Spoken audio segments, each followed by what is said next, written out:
Hola, ¿cómo están todos y todas? Bienvenidos a la continuación de este curso.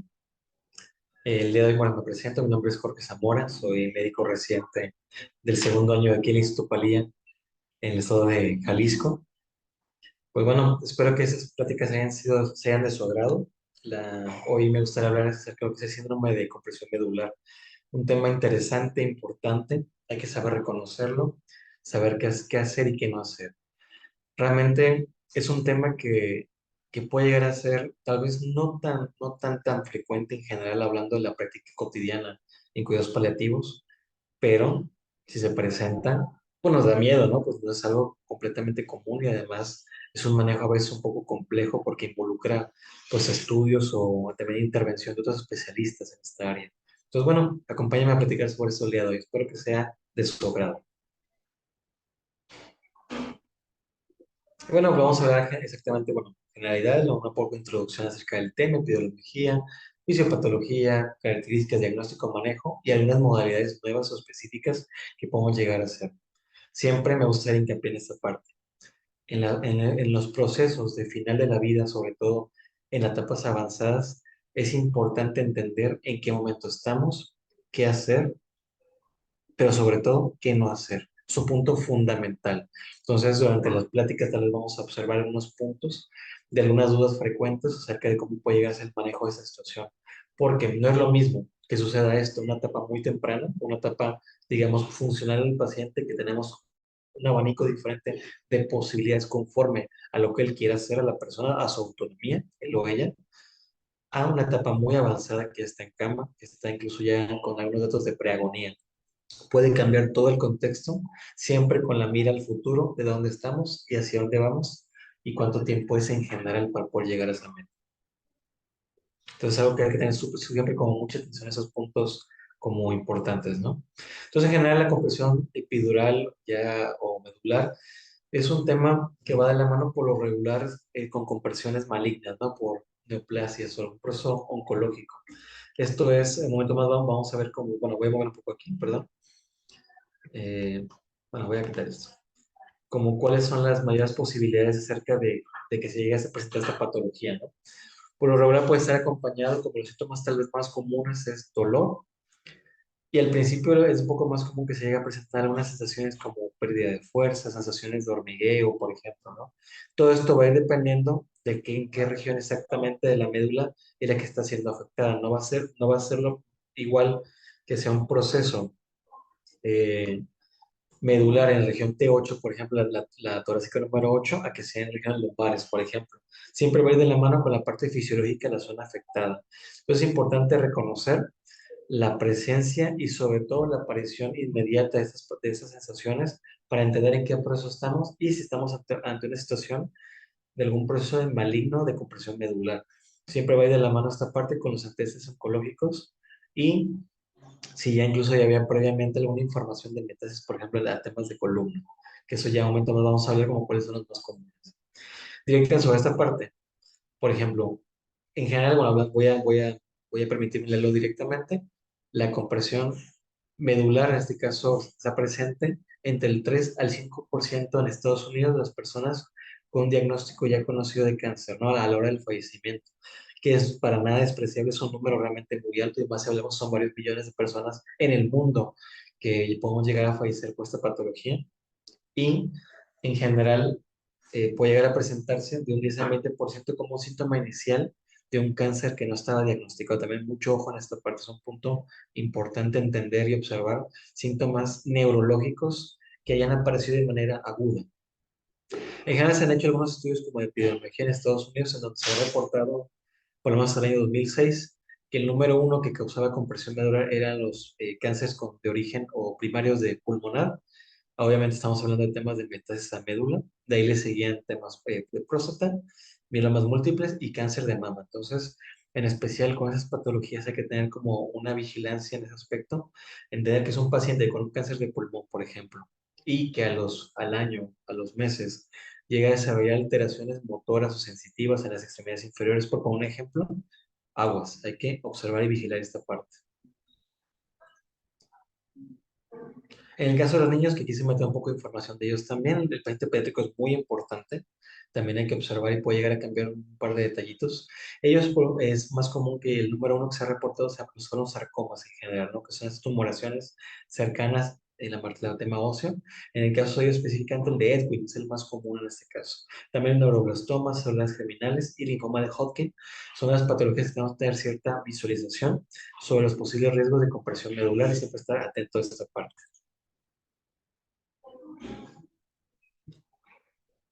Y bueno, existen diferentes como mecanismos en general. Lo más común es la siembra arterial. En general, bueno, podemos observar que es raro que existan tumores primarios directamente en esta zona, ya sean temas medulares o temas vertebrales, por ejemplo. La mayoría son procesos de metástasis, que lo más común en la parte arterial. También se ha reportado a través del sistema de vertebral de venoso de Baston, que son una irrigación con la imagen que está a la derecha, importantes desde órganos pélvicos hasta la parte superior. Entonces, también de ahí se puede entender la posibilidad de las manifestaciones directamente desde cáncer de mama, por ejemplo, incluso algunos cánceres como el cervicouterino, por poner un ejemplo, ¿no? De las posibles siembras. Eh, en general, incluso puede haber también unas siembras directamente por a través del canal epidural o por vía neural. Realmente hay múltiples motivos. Lo más importante es entender que si hay un primario, en este caso, si se encontró una fractura de posible comportamiento oncológico, seguramente el primario está en otro lugar y hay que investigarlo. Sobre todo, ya hemos hablado que eso es parte de un proceso incluso de diagnósticos de personas que no sabíamos que tenían cáncer. Y bueno, continuar con esta parte de las posibilidades de la fisiopatología. Directamente puede llegar a presentarse el caso de, bueno, de efectos de masa, ¿no? Que es directamente que el propio proceso tumoral dentro de una vértebra crece, por ejemplo, y puede llegar a afectar algunas cuestiones como directamente la zona medular. En ese caso, el cuerpo vertebral es una de las zonas más afectadas a nivel de óseo directamente, que representa hasta el 80% de los efectos de masa vertebrales en este caso, ¿no? Y en general, bueno, ¿qué sucede cuando hay un aumento de tumor la llegada de la metástasis? Lo que hace el tumor es física básica, ¿no? Es ingeniería, es arquitectura, es básicamente hay una siembra y el tumor va a buscar el camino más fácil para poder crecer, ¿no? Para aumentar su tamaño y por lo tanto, el camino de menor resistencia que hay siempre por lo regular es el lado del saco cortical o los plexos venosos, de esta parte que además de tener, ¿cómo se llama?, alguna alteración meramente motora por la percepción, bueno, sintomatología motora sensitiva por el toque o la afectación medular, también tenemos lo que se llama edema vasogénico por la alteración de esos plexos venosos. Entonces, tenemos múltiples motivos de dolor o disconfort en la zona a causa de la siembra tumoral, que hay como dato extra, es uno de los objetivos del tratamiento, el objetivo con glucocorticoides, que es como algunas de las piedras angulares, tanto por costo-beneficio y accesibilidad, tanto en medio hospitalario como medio extrahospitalario o en domicilio. Pues es un tema muy importante, puede mencionarlo y comprender más o menos cómo funciona. Y bueno, en general, no nos vamos a aprender esta tabla de memoria, pero bueno, me gustaría explicarse a grandes rasgos, saber que existen.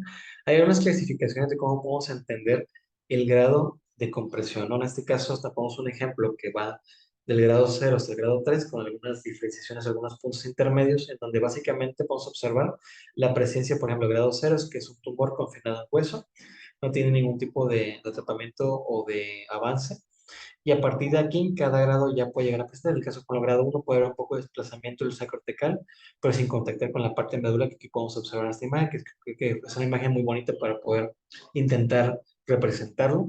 Ya a nivel grado 2 ya hay un toque en la zona medular, podemos observar de esta manera, en esta parte.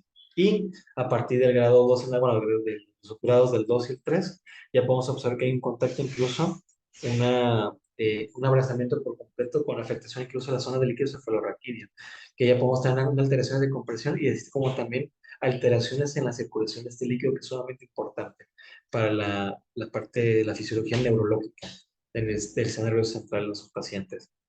Entonces aquí podemos observar cómo hay una evolución que cada paciente puede llegar a ser diferente. Pero bueno, eso estamos hablando que esta manifestación es como los síntomas más comunes. También podemos tener incluso fracturas patológicas, pero en general la más común es justamente desde el avance del proceso tumoral, sin llegar a ser fractura. Hay otras escalas, otras formas de medir exactamente el grado de función o las alteraciones que debemos de realizar en sus pacientes. Entender la parte clínica de exactamente qué zonas han sido afectadas de manera motora, sensitiva o autonómica, en este caso alteraciones en la piel, por ejemplo, alteraciones en el vello, alteraciones en la sudoración, que son como las más comunes, sobre todo la sudoración que es la más rápida que se puede presentar. Para esto tenemos algo que se llama escala de Asiet, si la pueden encontrar por internet. La pueden encontrar tanto en inglés como en español, me parece que ya hay lugares que ya están traducidas. Y básicamente esa escala, que de hecho podemos observar que hay como diferentes imágenes, y la idea es como intentar mapear en el paciente qué zona ha sido afectada, ¿no? De qué manera. Podemos tener una afectación motora, por ejemplo, de la pierna izquierda, con la afectación sensitiva, además desde T, por ejemplo, T12, ¿no? Por poner un ejemplo. Entonces estamos viendo que más o menos las zonas afectadas pueden llegar a ser entre L3 y T12, por poner un ejemplo.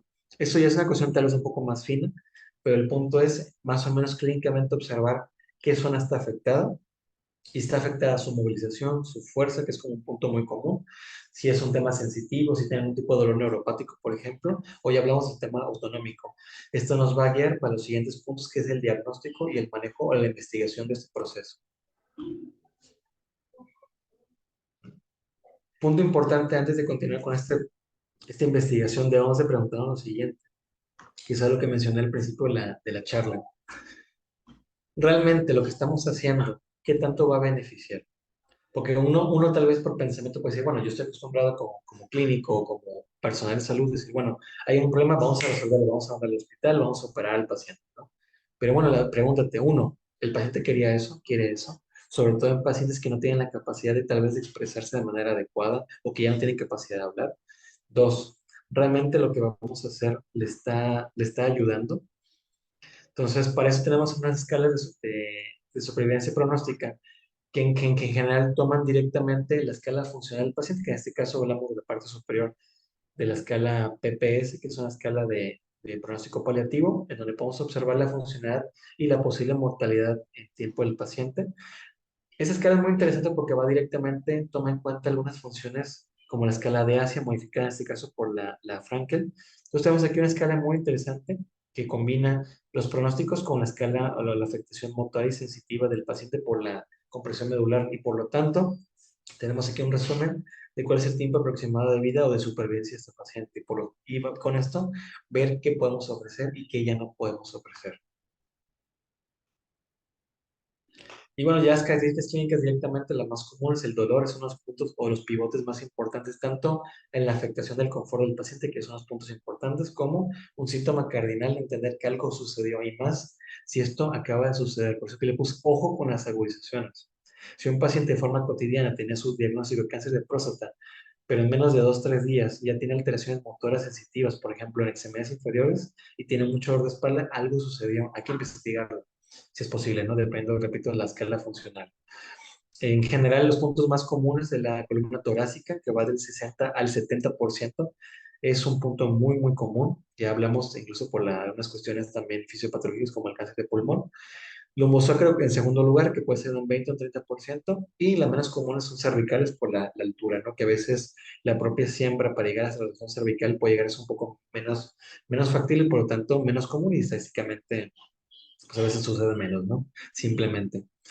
Eh, el dolor puede estar presente en el 80 al 95% de los pacientes al momento del diagnóstico, por lo tanto es un síntoma pivote que es fácilmente confundible. Al fin y al cabo, un dolor de espalda puede haber múltiples motivos para tener una lumbalgia, una dorsalgia.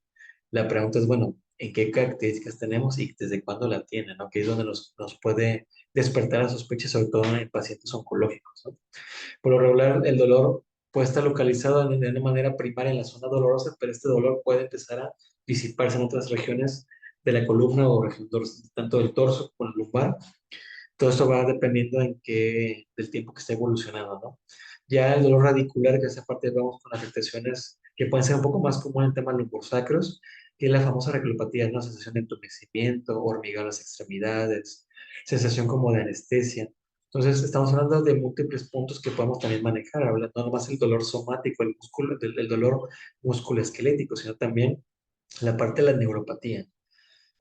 Podemos tener en algunos casos dolor que no va referenciado directamente al área afectada. Entonces, puede pasar que el paciente tenga debilidad en la extremidad y neuropatía, pero la fractura o, por ejemplo, la fractura patológica o la compresión medular por tumoración puede estar mucho más arriba, ¿no?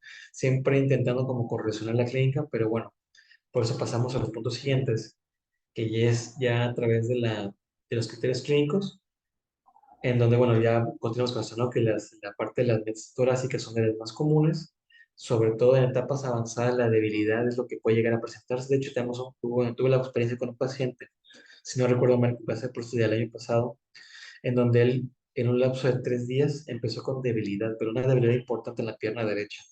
Ese paciente tuvo debilidad, así como sensación de entumecimiento en esa pierna y un poco en la zona del glúteo. Ya ese paciente, como estaba muy funcional, decidimos, tener una buena escala funcional, que es la palabra correcta, decidimos mandarlo a investigar, en este caso al hospital, de su referencia. Y sí, a través de una investigación, una resonancia, pues se encontró que efectivamente tiene metástasis ya a nivel de, si no recuerdo mal, era L1, pero bueno, en este caso él decidió que no, bueno, uno, no había mucha oportunidad de que como tal en el hospital le ofrecieran un procedimiento quirúrgico por tiempos y él también decidió no operarse. Entonces, por lo tanto, le iniciamos un manejo con dexametasona que vamos a hablar un poco más adelante de él, ¿no? Pero en esencia, las alteraciones motoras son, tal vez, es un punto súper fundamental, sobre todo, pero cuando está avanzado el proceso, que es un punto importante que hay que entender. En cuanto a las sensaciones sensitivas, puede variar un poco exactamente en la región. A veces, por ejemplo, en temas de la región lumbar, es un poco más común la parte de sensaciones directamente, ¿no? Que es como cuando hablamos del famoso tema de radiculopatía lumbar de dolor no oncológico, ¿no? Que es, me duele la espalda, el dolor me viaja por atrás del glúteo, por atrás de la pierna hasta los pies.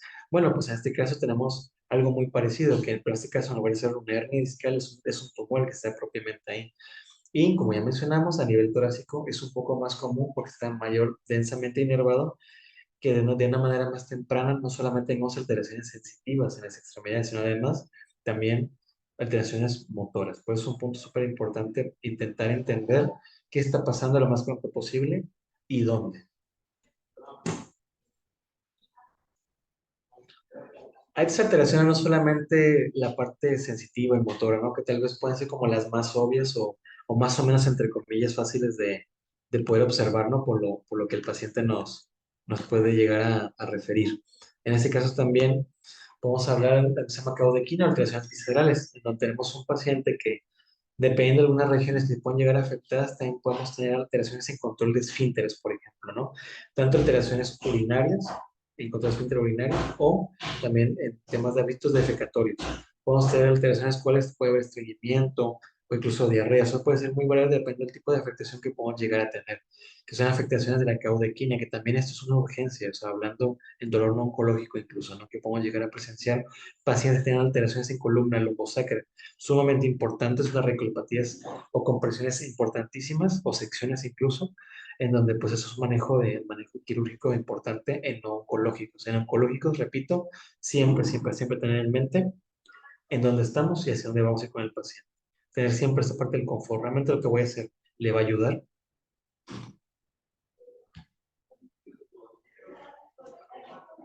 Y bueno, ya directamente hablando de la parte del diagnóstico, ¿cómo vamos a llegar a esas conclusiones? ¿No? Ya tenemos una parte clínica, cuándo inició, cuáles son las áreas afectadas y tenemos una noción fisiológica por dónde va el asunto, qué parte de la columna más o menos puede ser la afectación.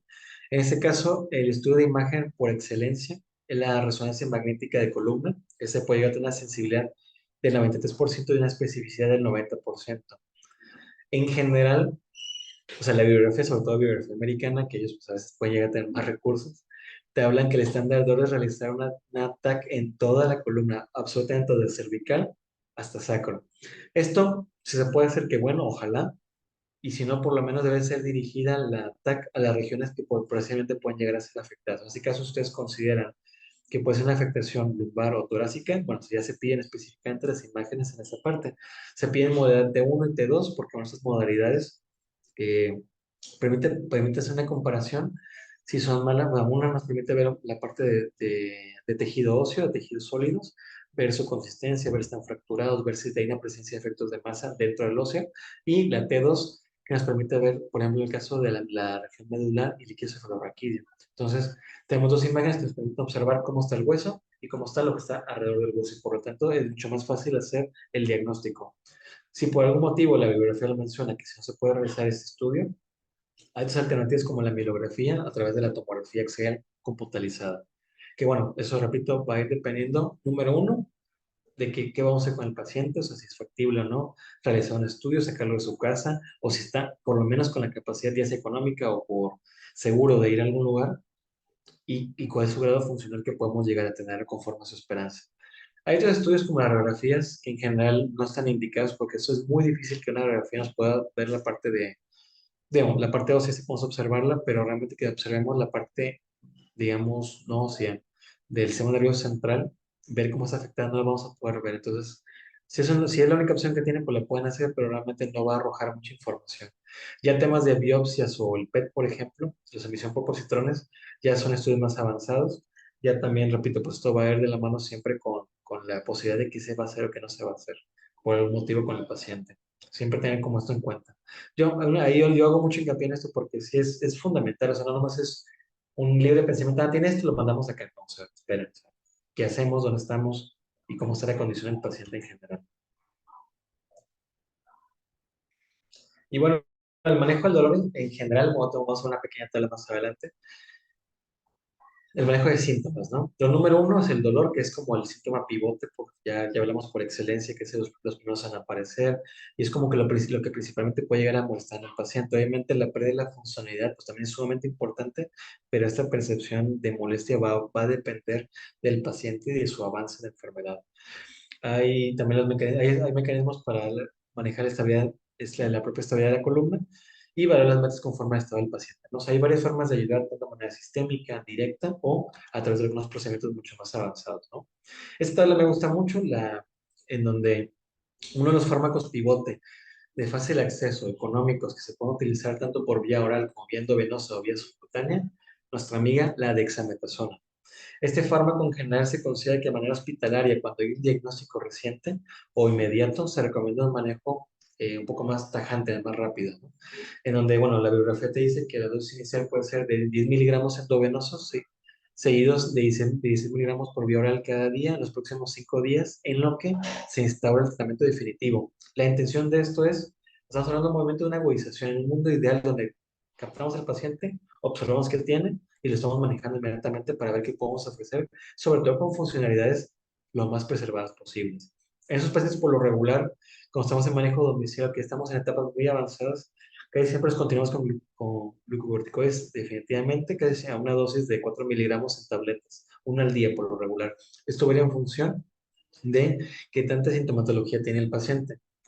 Punto importante que hay que mencionar la dexametasona, sobre todo el manejo en casa. La dexametasona, sobre todo en las primeras dosis, tienen un poco de efecto vigorexogénico, ¿no? Como los despierta a los pacientes. Entonces, por favor, cuando dejamos dexametasona por algún motivo, o sea, independientemente de este tema, hay que darle preferencia en la mañana o temprano en la tarde, porque si lo damos ya en la tarde, noche o la noche, es muy común que el paciente les vaya a reportar insomnio.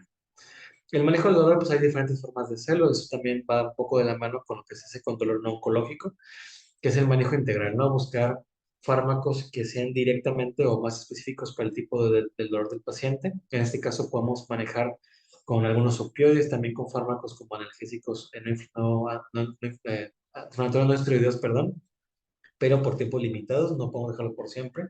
Puede haber afectaciones renales, gástricas, hepáticas y fármacos adyuvantes. Por ejemplo, por lo regular, la combinación de un opioide con acetaminofén o con paracetamol es una buena combinación porque se ha encontrado que el acetaminofén causa una potencialización del efecto opioide.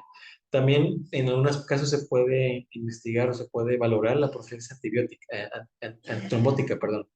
La intención es que justamente en varios porcentajes de tipos de cánceres pueden llegar a ser protrombóticos y por lo tanto junto con el oncólogo, el equipo de oncología hay que valorar si puede ser factible para este tipo de cáncer utilizar algún tipo de terapia de este tipo. Y ya en alteraciones, como ya platicamos, de caudequina, que es retención urinaria y estreñimiento, ya ustedes valorarán el uso o no de sondas, que hay que tener cuidado con esta parte porque también son temas de infección, pero sí hay especificaciones muy enfocadas como esta, ¿no? Punto, o paréntesis. Las ondas no son universales, no hay que poner a todo el mundo. Solamente es cuando va a beneficiar, como en este caso, una retención urinaria. Pero el uso de sonda de forma cotidiana, como si fuera un hospital en casa, no. Es un objeto que está dentro del cuerpo y por lo tanto causa disconfort, ardor, molestias. Dentro de lo posible, no hay que utilizarlas. Y el manejo de laxantes en el caso de estreñimiento a causa o de manera secundaria, ya sea por opioides o esta propia patología, ¿no? Eso ya se irá abordando conforme cada paciente. Existen algunas terapias interesantes, una de ellas, la cual tiene como más efectividad, es justamente la terapia bueno, la parte de por radioterapia. En general, en el paciente adulto, hay investigaciones donde puede haber como varios esquemas dependiendo justamente también, igual va de la mano con la supervivencia. Se puede realizar un proceso un poco más alargado, que son 10 sesiones a 3 grades, de manera dirigida en la región para intentar hacer una disminución del paquete tumoral. Por lo tanto, disminuir o evitar que progrese lo más posible y que cause más síntomas o más molestias. Esto sobre todo para pacientes con supervivencia estimada de 4 a 6 semanas. En pacientes con peor pronóstico o pronóstico de vida limitado, por lo regular se ha estudiado una sola dosis de 8 grades de manera dirigida a la región del tumoral, puede ser suficiente para disminuir el dolor y también un poco el tamaño del tumor. Es un manejo analgésico justamente. Entonces, hay algunas indicaciones de esta parte, digamos, de radioterapia versus cirugía, que también vamos a hablar un poquito de esa. Pacientes no aptos a cirugías por alguna emoción, sobre todo pacientes ya con enfermedad avanzada, que pueden ser varios niveles afectados, afectación vertebral extensa, que es prácticamente lo mismo, y tumores radiosensibles, específicamente ya algunos que por parte de oncología pueden observar que pueden ser radiosensibles y sugestivos de que puedan beneficiarse con esa terapia.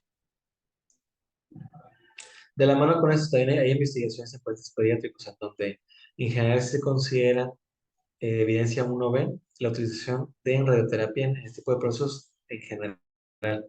Y vamos a observar en la tabla, ellos utilizan hasta 10 sesiones de 30 grades, ¿no? En el caso de compresión de sistema medular, porque en el niño cambia un poco el contexto en general. Obviamente, sí es un tema aparte, la forma de su formación, la estomatología y la agresividad de algunas patologías pueden llegar a ser distintas.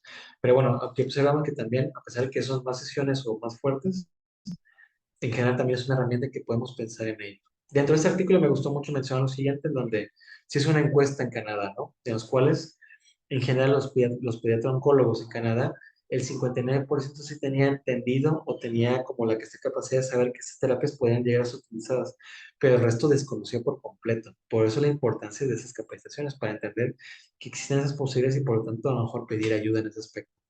Punto importante, explicar bien a la familia tanto en niños como en adultos, cuál es el objetivo de esas radioterapias.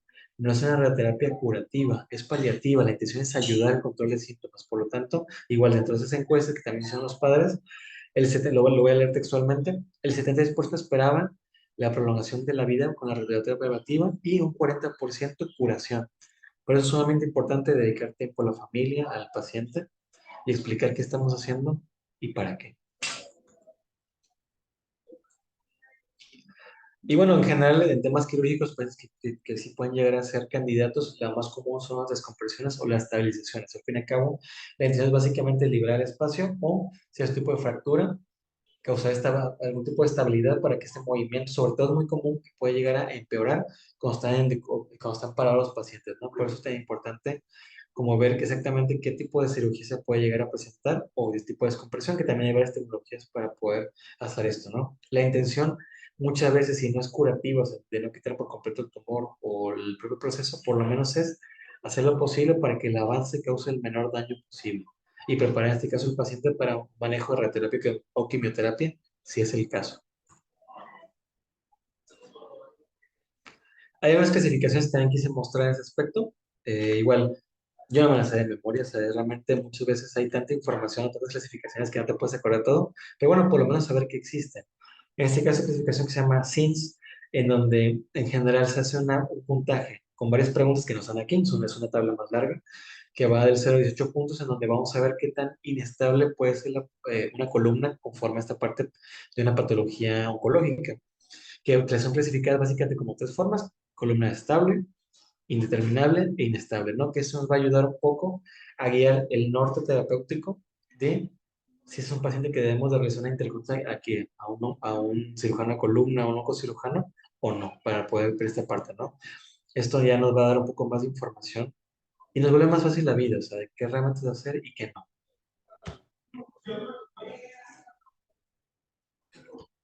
Y bueno, algunas de las otras terapias más avanzadas que podemos llegar a utilizar. En general, este artículo es muy buen artículo para poder entender esta parte, ¿no? Hablamos como en general de varias tecnologías, algunas de ellas, perdón, algunas de ellas, bueno, van desde el punto de vista intervencionista, tanto por un médico de medicina del dolor o paliativos, o ya algunos cirujanos como el oncocirujano, el cirujano de columna o un neurocirujano. Existen algunas diferencias, por ejemplo, por mencionarles, hay cirugías mínimamente invasivas, que a través de, por ejemplo, vía laparoscópica se pueden hacer microcirugías de cortes o liberaciones de las regiones. También hay cirugías de separación, que se pueden de separación como tal, o algunos se ponen con unos separadores por vía percutánea para poder elevar o aumentar el espacio intervertebral. Hay embolizaciones, es una zona muy vascularizada que también puede disminuir el crecimiento, el crecimiento tumoral. También hay cuestiones como la cementación, que la que viene aquí en esta imagen, donde si hay un aplastamiento del cuerpo vertebral, llegamos directamente con un manejo de intervencionismo por fluoroscopía, aumentamos y ponemos cemento, ¿no? O sea, vertebroplastías o cementoplastías. Es una forma del manejo de dolor paliativo. Esto tiene una función tanto de dar un poco más de estabilidad al cuerpo vertebral, aumentar el espacio, y también hay unas teorías en donde hay una cierta equilación con la temperatura del cemento al principio. Entonces también uno de los procesos que el cual se considera que puede llegar a funcionar como manejo analgésico también en esas zonas, que al calentarse el cemento en esa zona, también hay un poco de afectación o disminuyes la percepción de la sensibilidad de toda la región nerviosa dentro del tema del cuerpo vertebral. Y ya por último, también se llama ablación percutánea por radiofrecuencia, que en este caso es algo que usamos en general también en medicina del dolor, no en la parte no oncológica, para dolor no oncológico, que también es una forma de manejar lo que estamos en un proceso tumoral. Hay diferentes zonas de la vértebra que podemos llegar, ya sean ramos mediales, transforaminales, por ejemplo, interlaminares. Hay diferentes formas de intentar ayudar y disminuir la zona dolorosa directamente. Y bueno, ya para finalizar, pues, con las conclusiones, es importante entender cuáles son los síntomas más comunes a la hora de aparición de una compresión medular, cuáles son las posibilidades o cómo realizar el diagnóstico y el manejo en general. Siempre, por favor, con la mira de dónde estamos, cuál es el pronóstico del paciente, y si es posible, lo más importante es saber qué quiere y qué no quiere el paciente. Muchas gracias, les deseo lo mejor. Que disfruten el curso.